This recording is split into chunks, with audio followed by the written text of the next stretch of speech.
MAGA's J.D. Vance reveals dire warning for Dems if Trump gets reelected.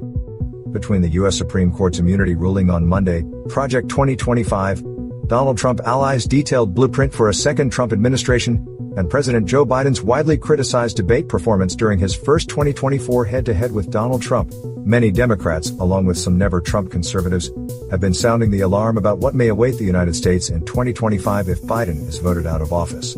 In an article published Tuesday and headlined, Behind the Curtain, the Imperial Presidency in Waiting, Axios reporters Jim Vandehei and Mike Allen detail the amount of power Trump could have if he returns to the White House next year. Hillbilly Elegy author and far-right Sen. J.D. Vance, R.O., a former Trump critic turned loyalist who is reportedly on the short list for a vice presidential running mate, emphasized that while Trump was very much a newcomer to politics in 2017, he now understands how to pull the levers of power much better because he's coming at this as a subject matter expert. Read more. Economist Paul Krugman details key ingredient that makes Trump's MAGA worse than France's far right. Vance told Axios, you have to ask yourself, how many true allies of the agenda existed in the United States Capitol in January 2017? And how many will exist in January of 2025? You have a Republican Party that, in some ways, was divided against itself in January of 2017.